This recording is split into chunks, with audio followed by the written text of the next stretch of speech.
ತುಮಕೂರು ವಾಯ್ಸ್ಗೆ ಸ್ವಾಗತ ಸ್ನೇಹಿತರೆ. ಸಬ್ಸ್ಕ್ರೈಬ್ ಆಗಿಲ್ಲ ಅಂದ್ರೆ ಈಗಲೇ ಈ ಕೆಳಗೆ ಕಾಣುವ ಸಬ್ಸ್ಕ್ರೈಬ್ ಬಟನ್ಗೆ ಈಗಲೇ ಕ್ಲಿಕ್ ಮಾಡಿ. ನಾವು ಮಾಡುವ ವಿಡಿಯೋಗಳ ನೋಟಿಫಿಕೇಶನ್ಗಾಗಿ ಬೆಲ್ ಐಕಾನ್ ಅನ್ನ ಪ್ರೆಸ್ ಮಾಡೋದನ್ನ ಮರಿಬೇಡಿ. 7 ಲಕ್ಷ ದಂಡ ಅಂತ ಮಾಡಿದ್ದಾರೆ. ಅಲ್ಲ ಸ್ವಾಮಿ, 7 ಲಕ್ಷ ದಂಡ ಕಟ್ಟಬೇಕಾದ್ರೆ ಡ್ರೈವರ್ಗಳು ಕೆಲಸಕ್ಕೆ ಏನಕ್ಕೆ ಬರ್ತಾರೆ ಸ್ವಾಮಿ?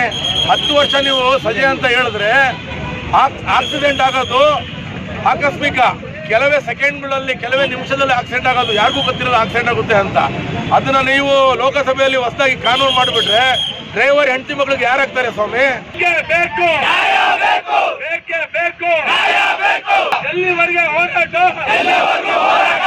ಡಿಸೆಂಬರ್ 23ನೇ ತಾರೀಕು ಕೇಂದ್ರ ಸರ್ಕಾರವು ಒಂದು ಹೊಸ ಕಾನೂನು ಜಾರಿಗೆ ತಂದಿದೆ, ಹಿಟ್ ಅಂಡ್ ರನ್ ಅಂತ. ಆ ಹಿಟ್ ಅಂಡ್ ರನ್ ಕೇಸಿನಲ್ಲಿ ಏನು ಒಂದು ಹೊಸದಾಗಿ ಅಧ್ಯಯನ ಮಾಡಿದ್ದಾರೆ ಅಂದರೆ ಕೇಂದ್ರ ಸರ್ಕಾರದವರು, ಅಪಘಾತ ಆಗಿದ್ದ ಪಕ್ಷದಲ್ಲಿ ಚಾಲಕನಿಗೆ 10 ವರ್ಷ ಸಜೆ, ಕಠಿಣ ಸಜೆ ಮತ್ತು 7 ಲಕ್ಷ ರೂಪಾಯಿ ದಂಡ ಅಂತ ಮಾಡಿದ್ದಾರೆ.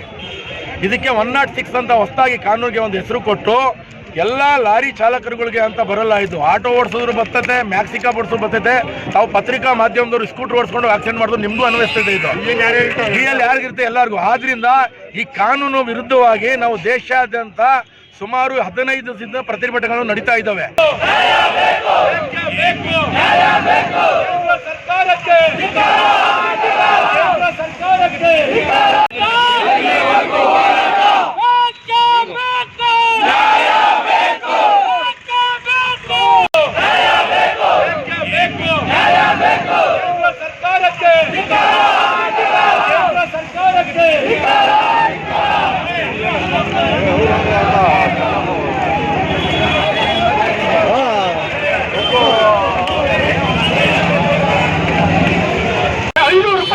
ಬೀದಿ ಕೊಟ್ಟ ಹೆಣ್ಣು ಮಕ್ಕಳನ್ನ ಸಾಕಾಗ್ತಾರಲ್ಲ, ನೀವು ಇಂಥ ಕೆಲಸ ಮಾಡ್ತಿರೋದು ಹಲವು ಕೆಲಸ.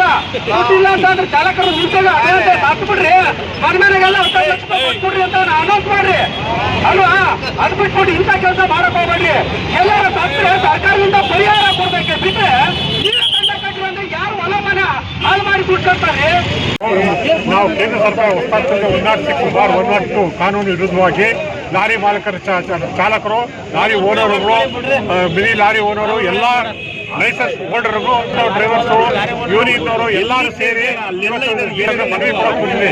ಈ ಕಾನೂನನ್ನ ಆದಷ್ಟು ಬೇಗ ಮಾಲೀಕರಿಗೆ, ಡ್ರೈವರ್ಗಳಿಗೆ ಅತಿ ಶೀಘ್ರದಲ್ಲಿ ಪರಿಹಾರ ಕೊಡಬೇಕು, ನ್ಯಾಯ ಕೊಡಬೇಕಾಗಿ ತಮ್ಮಲ್ಲಿ ಕೇಳ್ಕೊಳ್ಳೋಕೆ ಬಂದಿರೋದು. 106/2 ಬಹಳ ಅನ್ಯಾಯ ಆಗ್ತಾ ಇದೆ.